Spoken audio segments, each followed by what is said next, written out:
Bem-vindo de volta. O professor Jeffrey Sachs se junta a nós hoje para discutir bem o que parece ser o desmoronamento do mundo. Muito obrigado por voltar ao programa. São momentos dramáticos, sem dúvida alguma, absolutamente inadmissíveis.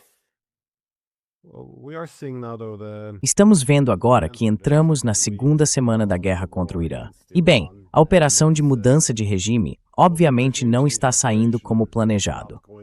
Como você vê a estratégia dos Estados Unidos agora que eles fracassaram em seu objetivo inicial?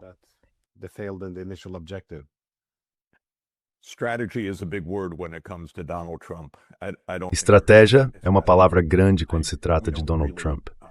Eu não acho que exista uma estratégia. Nós realmente não sabemos.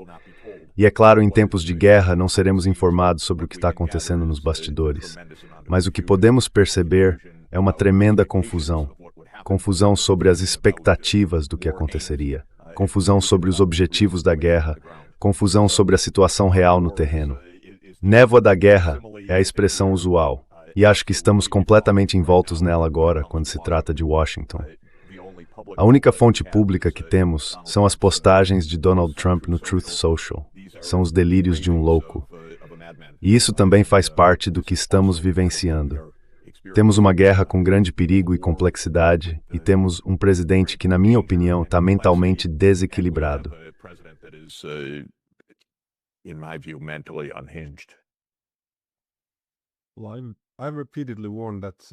Bem, sou repetidamente alertado de que a ilusão de controle da escalada é o que pode nos levar a uma terceira guerra mundial, porque esta guerra está se espalhando rapidamente e está muito fora de controle. De fato, não é apenas uma guerra no Irã. Vemos o Irã assumindo a responsabilidade por ataques a bases dos Estados Unidos em vários países, mas ao mesmo tempo negando os ataques à Arábia Saudita, ao Azerbaijão e à Turquia, o que já não parece fazer muito sentido. Pode ser. É claro que os Estados Unidos e Israel tentando envolver seus aliados. Bem, não sabemos.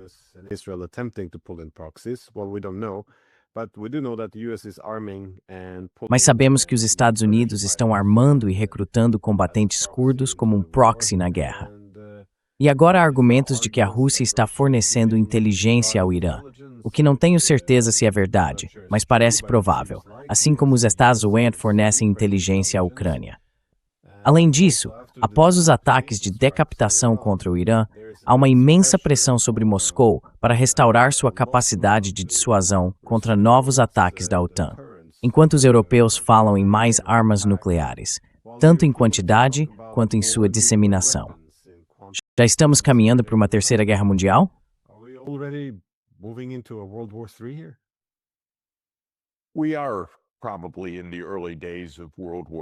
Provavelmente estamos nos primeiros dias da Terceira Guerra Mundial, e a questão é se ela ainda pode ser contida. Mas já estamos em uma guerra global, porque há combates em andamento no hemisfério ocidental. Mesmo com a atenção voltada para o Irã, Trump está sinalizando, de forma nada sutil, que os Estados Unidos tomarão Cuba, e isso pode muito bem acontecer. A guerra na Ucrânia, é claro, continua. A guerra no Oriente Médio agora se espalhou por toda a região. O conflito entre Paquistão e Afeganistão talvez esteja de alguma forma relacionado a isso. Um navio de guerra iraniano foi afundado na costa da Índia. E por todas essas razões há combates acontecendo em todo o mundo, ainda que de forma vagamente conectada.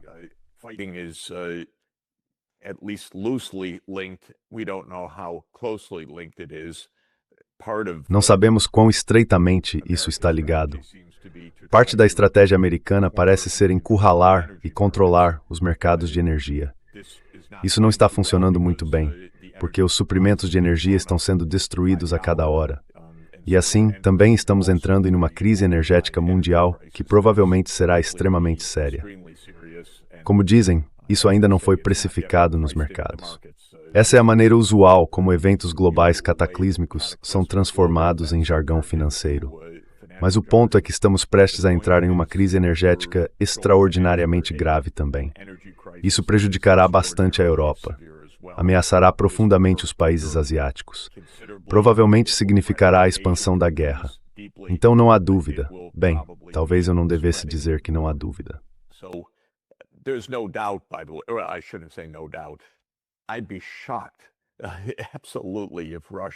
Eu ficaria absolutamente chocado se Rússia e China não estivessem apoiando o Irã. Por que não fariam isso? Eles têm uma relação estratégica com o Irã. A China depende do Irã para obter petróleo. Os Estados Unidos estão basicamente em guerra com a China, e grande parte do que os Estados estão fazendo é realmente voltado contra a China. Por exemplo, cortar o fornecimento de petróleo venezuelano para a China. Agora tentando cortar o fornecimento de petróleo russo para a China, embora a isenção tenha sido suspensa por causa do caos, e tentando cortar o fornecimento iraniano para a China. Então, se a China não estiver apoiando o Irã, há algo de errado com todos os nossos livros didáticos, com certeza. Se a China ficasse parada e deixasse os Estados Unidos dominarem o mundo, isso seria bem estranho.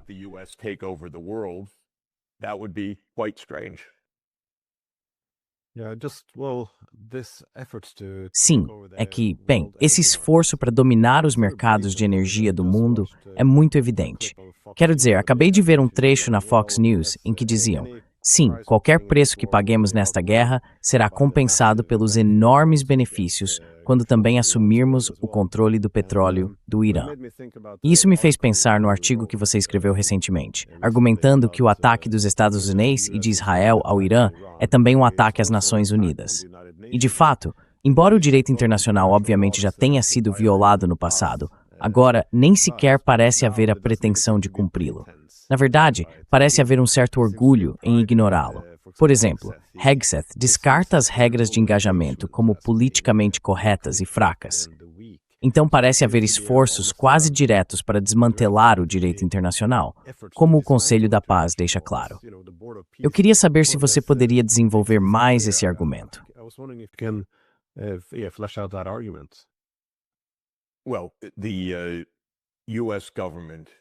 Bem, o governo dos Estados Unidos sob Trump, mas eu diria, de forma mais geral, embora de maneira dramática sob Trump, despreza a ONU, quer destruí-la, está tentando matá-la tanto por 1000 cortes quanto por um golpe devastador.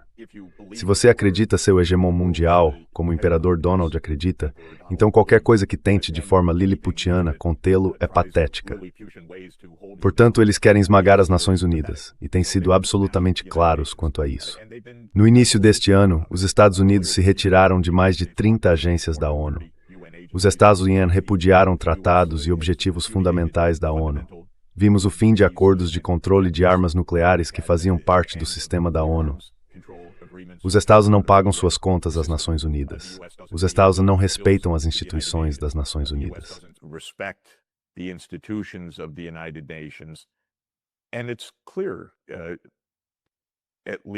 E está claro que pelo menos Trump e este governo dos Estados Unidos, eu diria a CIA e o Estado profundo de forma mais ampla, buscam a hegemonia global, e a ONU é o oposto disso. Bem, talvez não exatamente o oposto, mas trata-se de corresponsabilidade com outros países, e os Estados Unidos não aceitam isso. Corresponsabilidade com ninguém. Então tudo o que está sendo feito despreza completamente a ONU. E se o assunto é levantado, seja por Hegseth ou pela Casa Branca, são, como você disse, gentilezas patéticas em um mundo de poder. Não vimos realmente esse tipo de brutalidade de sentimento, de retórica e de ação desde 1945. Por ninguém, aliás.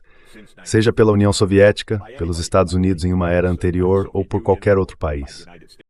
Nada remotamente parecido com isso.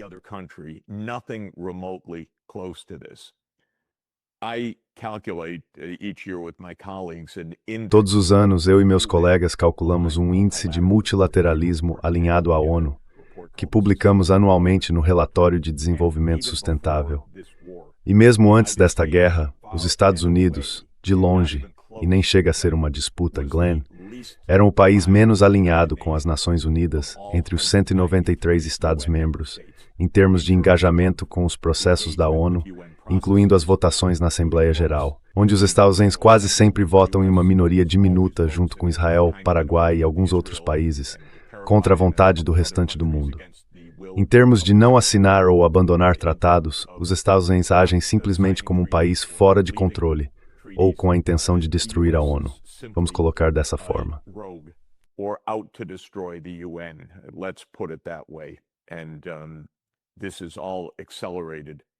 E tudo isso se acelerou nas últimas semanas. O que é perturbador é, se posso usar um termo brando, porque eu preferiria um mais forte, que a Europa é completamente cúmplice disso. A Europa não demonstra o menor sinal de apoio ao sistema da ONU, aos seus processos ou, mais importante, à Carta da ONU. O núcleo da Carta da ONU, o próprio propósito que se encontra no preâmbulo e nos artigos iniciais, é impedir o uso da força e a ameaça de força de uma nação contra outra. Essa é a essência de todo o sistema da ONU. O artigo 2, parágrafo 4 da Carta da ONU, que eu incentivo as pessoas a procurarem e lerem, afirma que nenhuma nação pode ameaçar ou usar a força contra outra nação.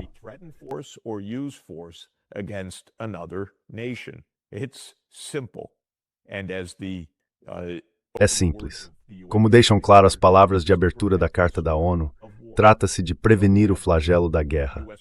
Agora temos um presidente dos Estados Unidos que acredita que os Estados Unidos governam o mundo, que a violência é um instrumento central para governar o mundo, e que se os países não se submeterem à violência, o que Trump chama de rendição incondicional, chegando até a escolher um novo líder do Irã, então a força continuará até que esse resultado ocorra. É no molde de Hitler, Napoleão ou outros atores delirantes que achavam que podiam governar tudo. Mas mesmo nesses casos anteriores, eles não acreditavam que governavam o mundo. Pretendiam governar sua vizinhança.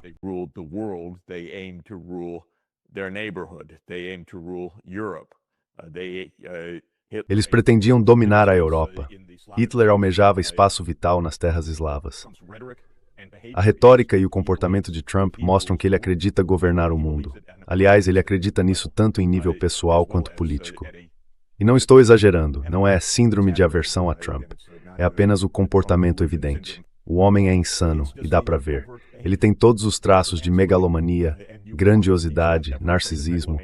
E está bem claro, aliás, que os processos governamentais dos Estados Unidos, em que a política externa americana costuma ser conduzida pela CIA, estão sendo levados ao limite neste momento, porque não conseguem acompanhar essa loucura.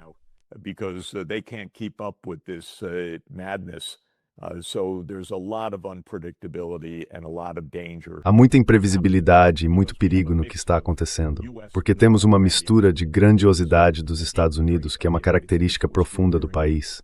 Isso foi verdade durante Bush Jr., Obama e Biden. Mas com Trump, soma-se a habitual grandiosidade e militarismo institucionais dos Estados Unidos, um delírio pessoal de liderança. Sabemos disso pela história. Não é a primeira vez. No entanto, é a primeira vez na era nuclear. Nunca tivemos uma circunstância na era nuclear e hoje o mundo está mais perigosa neste world que jamais esteve. Ponto final.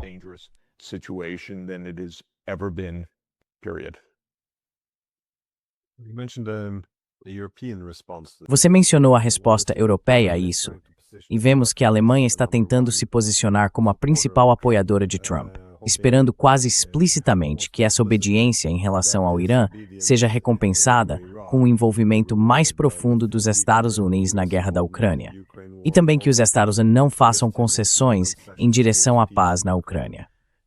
Enquanto isso, o Reino Unido e a França agora buscam entrar na guerra de forma mais direta. E isso, é claro, ocorre no contexto de Macron argumentando que o motivo pelo qual eles precisam de mais armas nucleares é que, para a França estar segura, ela precisa ser temida. O mesmo vale para a Europa. Eles precisam ser temidos. Esse é o caminho para a segurança, certo? Como você entende isso? Isso é muito diferente do projeto de paz que, veja bem, eu ensinava aos alunos há apenas 15 ou 20 anos.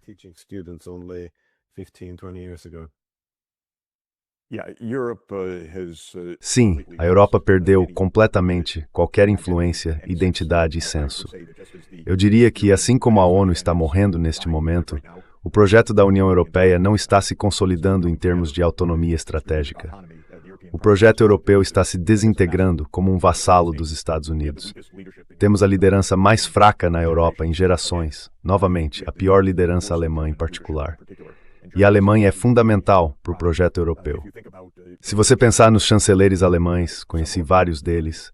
Se pensar em Willy Brandt, Helmut Schmidt, Helmut Kohl, Schröder ou Merkel, essas eram personalidades. Eles também eram pessoas decentes.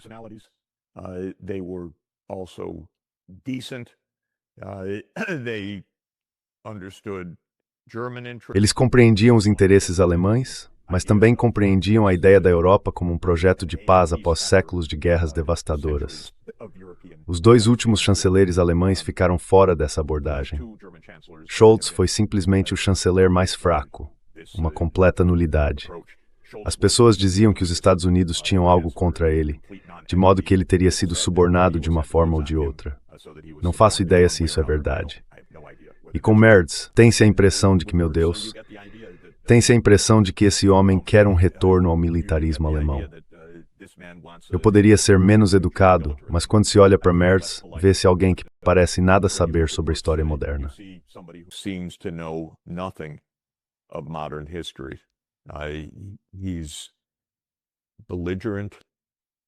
Ele é beligerante, ignorante, uma mistura de bajulação aos Estados Unidos por um lado e belicismo por outro, incoerente, e nada disso está minimamente de acordo com os interesses da Europa ou da Alemanha. Ele não entende o próprio trabalho, lamento dizer. No primeiro dia, sua função deveria ter sido pegar o telefone, ligar para seu homólogo na Rússia, o presidente Putin, e começar a discutir essa relação vital entre Alemanha e Rússia, para evitar um desastre e reconstruir algum tipo de segurança coletiva no continente. Ele não moveu um dedo, nem uma vez. Nem sequer lhe passou pela cabeça que esse é o seu trabalho.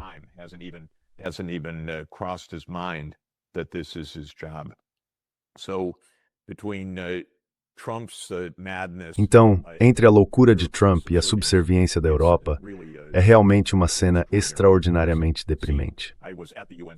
Eu estava no Conselho de Segurança da ONU na semana passada, depois que Israel e os Estados Unidos atacaram o Irã, e lá estavam os embaixadores europeus, no Conselho de Segurança da ONU, um após o outro, no dia em que os Estados Unidos e Israel haviam atacado o Irã, todos criticando o Irã, a maioria sem sequer mencionar o ataque de Israel e dos Estados Unidos. Você não imagina, Glenn, o quão surreal foi aquilo.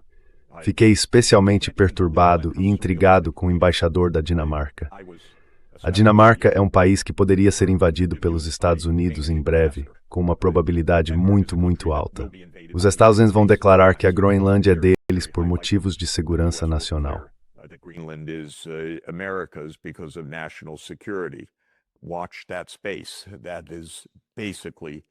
Fique de olho nisso. Basicamente já está em andamento. Você poderia pensar que a Dinamarca teria alguma noção de que o direito internacional pode ser importante, porque um dia eles vão vir chorando para o mundo. Olhem como o imperador Donald está sendo injusto conosco. Ele está tirando nosso território. Mas lá estava a embaixadora dinamarquesa, completamente enfurecida contra o Irã, sem mencionar nada sobre a guerra que Israel e os Estados Unidos haviam iniciado contra o Irã. Fui até ela depois para expressar minha preocupação com isso, mas ela me olhou, virou as costas e foi embora. Eles não querem se envolver, não querem ter uma discussão. A natureza patética disso é realmente algo triste ver a Europa simplesmente se alinhar completamente à loucura americana e israelense.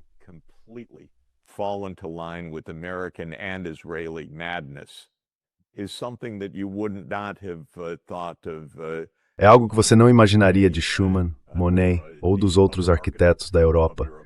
Pessoas que sabiam que a Segunda Guerra Mundial significou e que tinham como objetivo impedir uma Terceira Guerra Mundial. Eles teriam agido de forma diferente, assim como gerações de líderes europeus. Mais uma vez, fosse Willy Brandt, Helmut Kohl, de Gaulle ou Mitterrand, você teria uma ideia completamente diferente. Uma Europa que é Europa, herdeira de milhares de anos de civilização, que tem alguma sabedoria, que viu a guerra e deseja a paz. Mas isso não é de forma alguma o que vemos. Temos von der Leyen, temos Merz. É inacreditável o quanto esse projeto desabou. E é por isso que estamos nos primeiros dias da Terceira Guerra Mundial, porque ninguém tem, neste momento, o bom senso de dizer ao imperador Donald que essa não é uma boa ideia.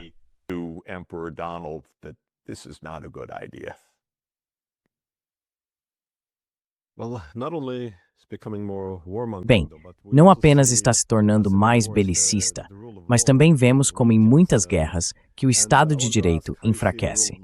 Quero perguntar como você vê o enfraquecimento do Estado de Direito e da divisão de poderes. Porque, novamente, ao contrário da Europa continental, Os Estados Unidos têm fortes tradições de democracia e separação de poderes. Pergunto isso porque a democracia e a liberdade tendem a não se sair bem durante guerras. Como vimos durante a Guerra Fria, aquilo também não foi bom para o liberalismo. Em tempos de ameaças externas, os governos frequentemente desenvolvem tendências autoritárias. E já vivemos isso há mais de uma década. Passamos da guerra entre Rússia e Geórgia para a guerra na Ucrânia. Temos a guerra econômica com a China. Nenhuma dessas coisas realmente para. Elas apenas se acumulam umas sobre as outras. E agora, é claro, o Oriente Médio está em chamas. Nessas condições, seria de se esperar que o Estado de Direito enfraquecesse. Certamente vejo isso aqui na Europa também. Temos a União Europeia sancionando seus próprios cidadãos. Qualquer dissidência ou crítica às guerras do governo é basicamente, bem, então você está do lado do inimigo e será punido de acordo. Mas como você vê isso nos Estados Unidos? Porque se o Estado de Direito acabou por lá, isso não é um bom sinal para a Europa.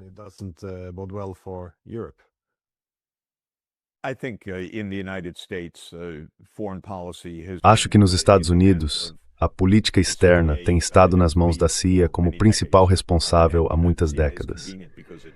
E a CIA é conveniente porque pode operar completamente em segredo. Ela atua por meio de uma rede de chamadas agências de inteligência. Mas essas não são realmente agências de inteligência. São exércitos fora dos registros oficiais. Isso tem sido verdade por muitas décadas, especialmente se olharmos para o governo dos Estados Unidos, onde a política externa é essencialmente uma política imperial de escolha e mudança de regimes. Trump apenas diz em voz alta e de uma forma mais insana, devo dizer, o que há muito tempo tem sido a política dos Estados Unidos. Trump, por causa de quem ele é psicologicamente, diz que vai escolher o próximo líder supremo do Irã. Bem, isso é bastante surpreendente. This is rather startling. Of course, I have to add, no European leader. Claro, tenho que acrescentar. Nenhum líder europeu murmura uma palavra dizendo que isso é de alguma forma estranho, que essa é uma boa maneira de fazer uma guerra escalar e continuar até acabar nos matando a todos. Nenhum líder europeu coça a cabeça, nem ela nem ele, para dizer, esse é o nosso aliado dizendo as coisas mais absurdas que se possa imaginar. Não, eles não dizem isso. Mas de qualquer forma, essa mentalidade, você pode achar um pouco estranha, mas lembre-se, a CIA sempre teve essa mentalidade. E em 1953, sem escrutínio público, sem explicação, os Estados Unidos escolheram quem lideraria o Irã. Eles instalaram o Estado policial que derrubou um governo democrático em 1983, e os Estados Unidos apoiaram esse Estado policial até 1979, quando eis que o povo se revoltou contra ele, justamente quando o líder desse Estado policial estava morrendo de câncer.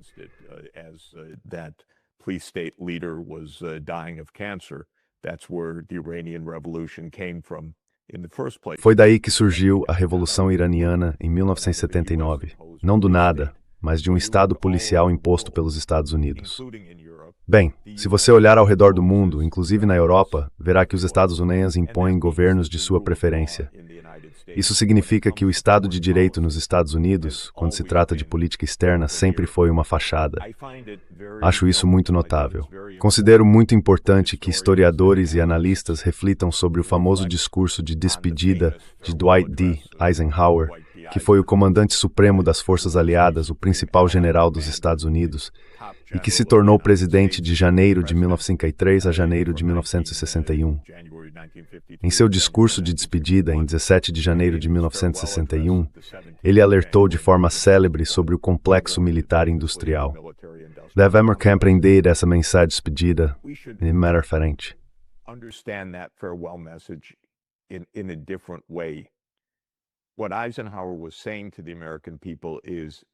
O que Eisenhower estava dizendo ao povo americano é que isso já aconteceu. Já se trata de um Estado militar. As instituições do governo já foram fundamentalmente enfraquecidas. Eu acho que Glenn, e sabe, sem querer nos desviar muito, mas acho que as evidências são bastante contundentes de que a CIA matou Kennedy em 1963. E isso não é dito como uma observação extravagante, uma teoria da conspiração ou algo do tipo. É dito de forma explicativa. Nenhum presidente americano desde Kennedy enfrentou o aparato de segurança. Johnson reverteu todas as iniciativas de paz de Kennedy, e todos os presidentes desde então basicamente seguiram a agenda do estado de segurança dos Estados Unidos, incluindo Trump.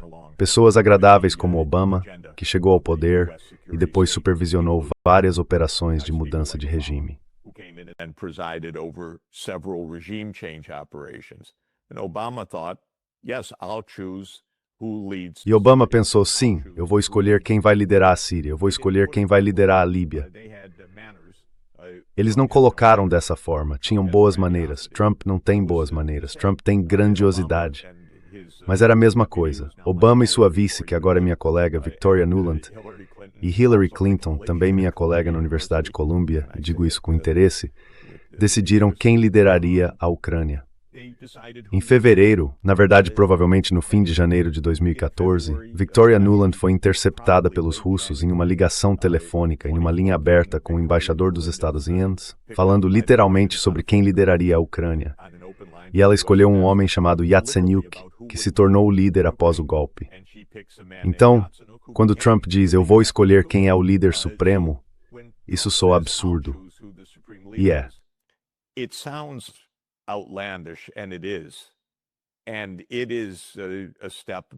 E é um passo em direção à Terceira Guerra Mundial. Mas também é o comportamento dos Estados Unidos, apenas a parte normalmente não dita desse comportamento. Portanto, infelizmente, não fico muito impressionado com os chamados freios e contrapesos do sistema norte-americano, nem com a Constituição. Temos sido um Estado militar há décadas. Costumo pensar que, assim como a República Romana se tornou o Império Romano, a República dos Estados Unidos se tornou o Império Americano. Qual é a data exata em que isso aconteceu? No discurso comum, as pessoas apontam para a história romana como um alerta aos Estados Unidos. Não deixem que isso aconteça. Mas acho bastante discutível que não apenas isso já tenha acontecido, como tenha ocorrido há várias décadas. E me pergunto se caso estivéssemos em Roma, em 27 Amersixa, quando Augusto se declarou Prince, terias entre Federico um Marmelis órido. Whether we would have felt that that was a dividing line. That's historians' dividing line, but there was still the Senate. Essa é a linha divisória dos historiadores. Mas ainda existia o Senado. Os senadores ainda usavam togas. Ainda havia cônsules. Parecia que as instituições da República Romana ainda estavam intactas. E tenho a sensação de que essa é a situação dos Estados Unidos, que talvez a República Americana tenha terminado em novembro de 1963 com o assassinato de Kennedy, e desde então estejamos vivendo no Império Americano. Não sei, mas levanto esse ponto para dizer que Trump é, extravagante. Ele tem essa personalidade da tríade sombria, extremo maquiavelismo, narcisismo maligno e psicopatia. O que podemos ver quando ele demonstra uma completa falta de interesse por quem está morrendo. Não há sentimento algum ali. Então sabemos que se trata de uma experiência psicológica muito incomum, mas ele está no comando de uma máquina que já existia. He's on top of a machine that already existed.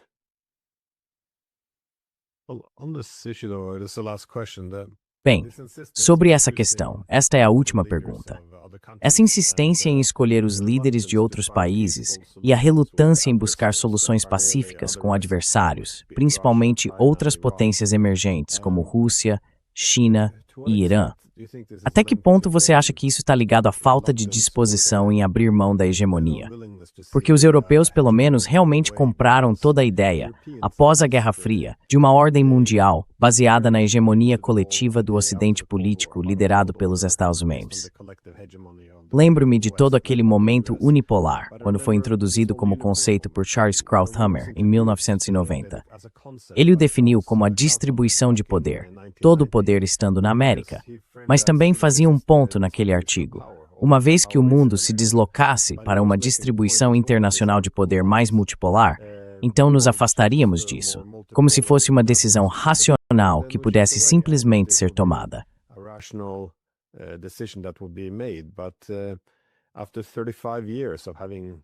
Depois de 35 anos com essa classe política formada na ideologia de que a dominação e a hegemonia perpétua do Ocidente seriam, essencialmente, você sabe, essa teoria da paz democrática, de que isso estabilizaria o mundo, transcendendo o caos do passado, a hegemonia era vista como a salvação da humanidade. Depois de 35 anos de políticos assim, não haverá uma transição pacífica para a multipolaridade. Você vê isso como uma relutância em sequer aceitar a ideia de que outras potências não serão mais dominadas pelo Ocidente. Por que não há alternativa se não mergulhar o mundo em uma terceira guerra mundial? Porque veja, muitas pessoas criticam Marco Rubio na Conferência de Segurança de Munique, mas eu não vejo. Essa é, essencialmente, a mesma lógica que ouço de líderes políticos em toda a Europa também. Bem, não todos, mas muitos. Well, I think this is another case where Bem, acho que esse é outro caso em que um processo profundo vem ocorrendo há cerca de 80 anos. A ideia de multipolaridade nasceu e morreu em 1945 pelo seguinte motivo fundamental. O projeto das Nações Unidas também foi o projeto da vitória na Segunda Guerra Mundial. Esse projeto foi de Franklin Roosevelt, que entendeu que ele, Stalin e Churchill, e por insistência de Roosevelt, Chiang Kai-shek, que era o líder de uma China em dificuldades e invadida na década de 1940, invadida pelo Japão, é claro, precisavam trabalhar juntos para derrotar Hitler. Foi um empreendimento coletivo.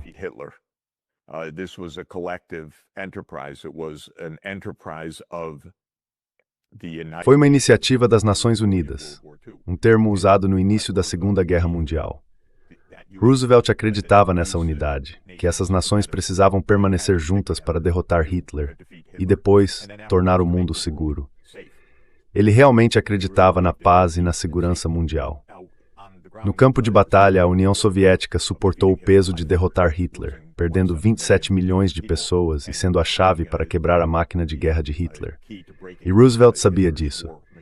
Os Estados Unidos desempenharam seu papel específico como a espinha dorsal industrial do esforço de guerra, fornecendo armas, aviões, tecnologias, radares e assim por diante, que tornou isso possível. Mas a União Soviética supriu o Engnin.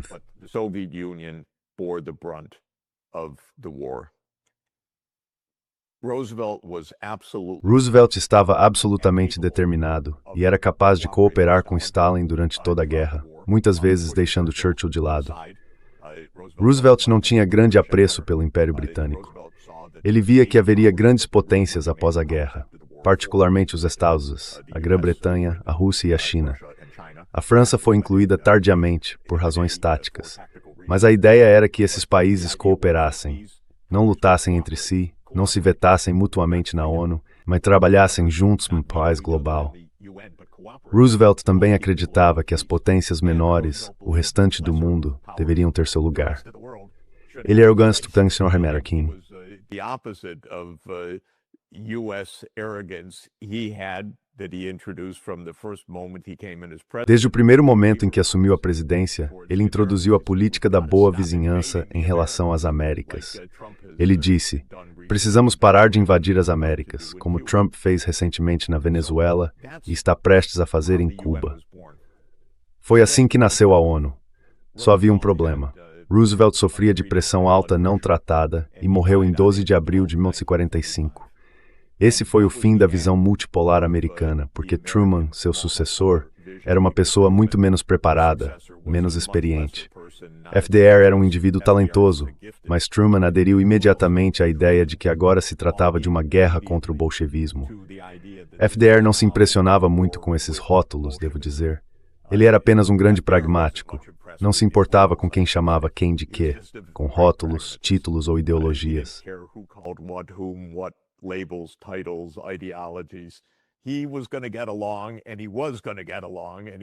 Ele ia se dar bem e seria prático.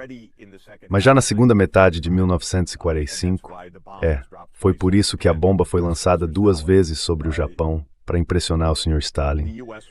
Os Estados Unidos estavam agora em guerra pelo controle global.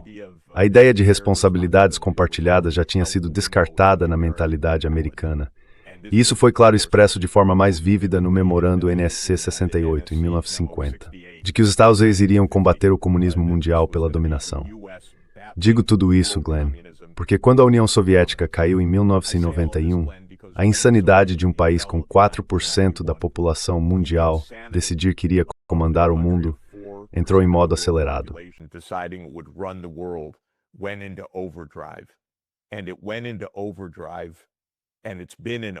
E isso entrou em modo acelerado, e tem estado assim desde 1991.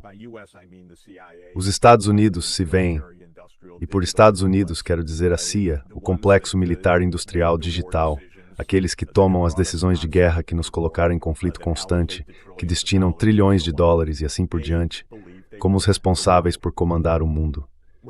Quando a China cresceu em poder ao longo de várias décadas, isso foi notado pelos Estados Unidos por volta de 2010. Isso deixou esses aspirantes a hegemônicos em pânico. Agora havia um inimigo.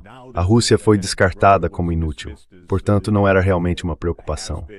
Não precisamos mais ouvir nada do que a Rússia diz.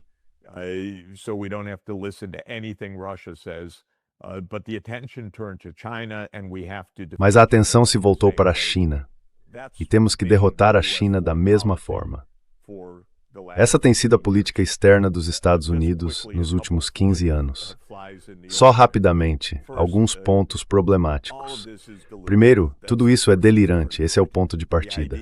A ideia de que os Estados Unidos comandam o mundo, governam o mundo, dominam o mundo, podem fazer o que quiserem é uma loucura. Tem sido uma loucura há décadas, mas é uma loucura repetida que levou à morte de pessoas em todo o mundo, seja no Vietnã ou nas guerras do Oriente Médio.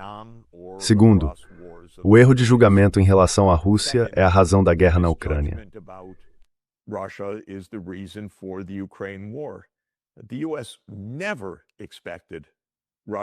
Os Estados Unidos nunca esperaram que a Rússia resistisse à ampliação da OTAN, nunca esperaram que ela enfrentasse os Estados Unidos nem por um momento.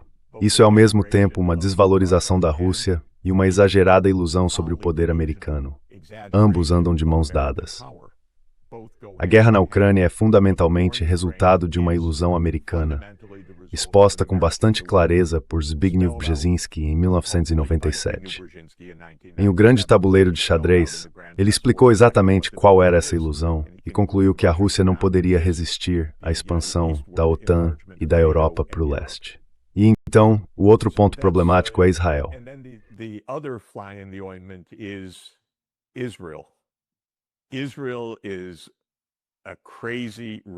Israel é um estado insano e fora de controle, com metade de sua liderança política presa à mentalidade do século Purtwelling, lendo algum texto do rei Josias e agindo de acordo com ele. Israel acabou de mergulhar o mundo, se não em uma terceira guerra mundial, então em uma crise econômica fenomenal. O momento, a provocação, isso é coisa de Israel. O fato de os Estados Unidos acompanharem isso se deve ao fato de ser completamente coerente com o projeto hegemônico norte-americano. Mas isso é Israel, pura loucura. E por causa da influência do lobby israelense nos Estados Unidos, essa loucura nem sequer é questionada. Com licença, precisávamos ter um embaixador em Israel.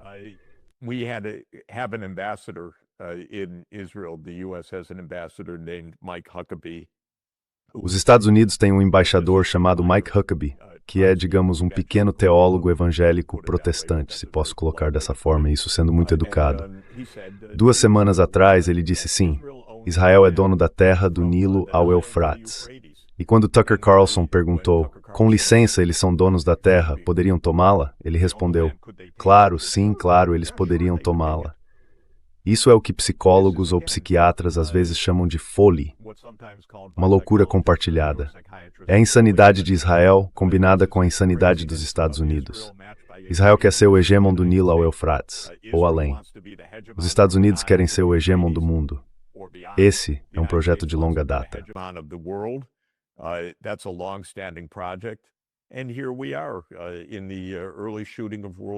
E aqui estamos nós, nos estágios iniciais da Terceira Guerra Mundial, a menos que de alguma forma alguém se levante e pare essa loucura. Os mais propensos a fazer isso, no fim das contas, são a China e a Rússia, porque são maduros, conscientes e não estão exatamente satisfeitos com esse projeto hegemônico dos Estados Unidos. Se a Índia reconhecesse claramente seus próprios interesses, também poderia desempenhar um papel importante nisso. Mas a Índia aderiu, em certa medida, ao projeto dos Estados Unidos, e isso levanta uma grande questão. O que a Índia está pensando? O que os líderes indianos estão pensando? Eles tiveram o Império Britânico por alguns séculos. Isso já deveria ter sido suficiente. Eles deveriam ter o instinto de saber, não sigam o Império Americano nesse tipo de loucura. É.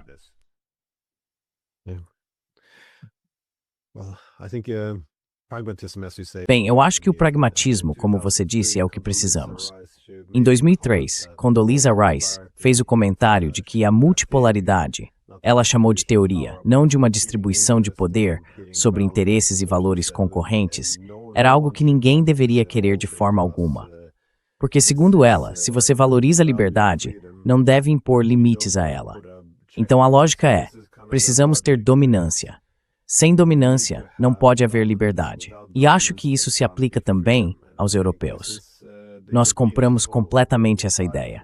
Quando ouço nossos políticos e jornalistas, é por isso que eles estão dispostos a ir à guerra com a Rússia, dispostos a ir à guerra com a China, dispostos a ir à guerra com o Irã e incendiar o mundo, porque do contrário, não pode haver liberdade. Tem que haver dominância. Essa é a chamada virtude da dominância que está sendo vendida para nós como liberdade.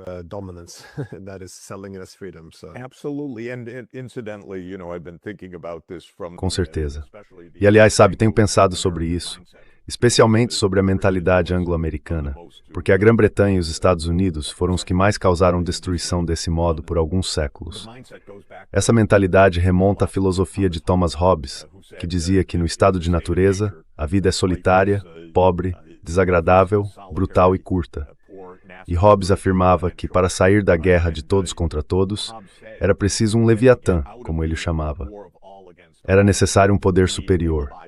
Essa era sua teoria do governo nacional, que as pessoas abririam mão da liberdade de se matarem umas às outras em favor de um soberano que manteria a ordem, e todos sairiam ganhando, porque não estariam mais se matando.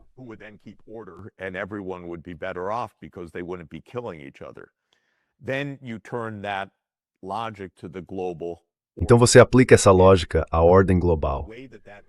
A forma como isso é aplicado pela CIA, MI6 e outras agências de inteligência ocidentais é dizer, bem, não temos um Leviatã supremo governante.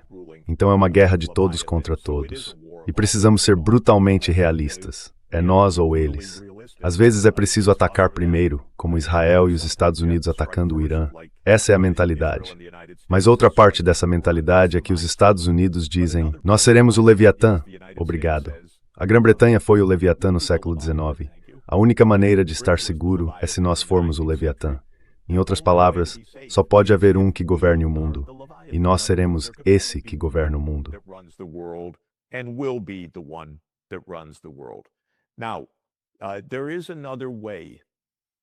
Agora existe outra maneira, que é vocês se darem bem uns com os outros.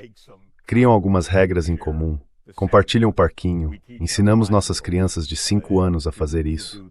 Não é impossível. Não é preciso um governante único do mundo para haver paz. E é isso que os hegemonistas ou supremacistas americanos não conseguem entender. Mas acho que, em parte, eles estão presos em um nível emocional, talvez antes dos 5 anos de idade. Não sei. Eles realmente não percebem que há outra maneira, que em um mundo multipolar poderíamos de fato nos dar bem. Poderíamos estabelecer algumas regras de convivência. Poderíamos ter alguma cooperação. Quem entendeu isso, como eu disse nos Estados Unidos, foi Franklin Roosevelt.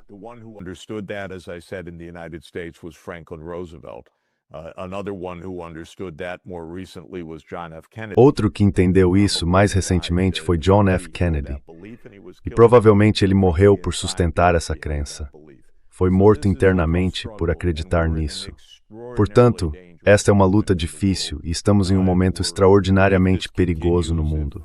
Se isso continuar, se o Sr. Trump continuar acreditando que escolherá o próximo líder do Irã e que isso levará a uma rendição incondicional, é claro que as coisas então dependerão dos resultados militares. Mas uma possibilidade real é uma crise econômica global instigada por Israel e pelos Estados Unidos, como não vemos há muito tempo.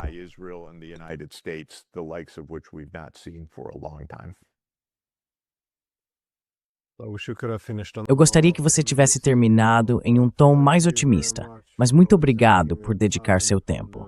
Sei que você tem um dia cheio em Roma, então tente aproveitá-lo nestes tempos perigosos e espero vê-lo em breve. Tevat's birth.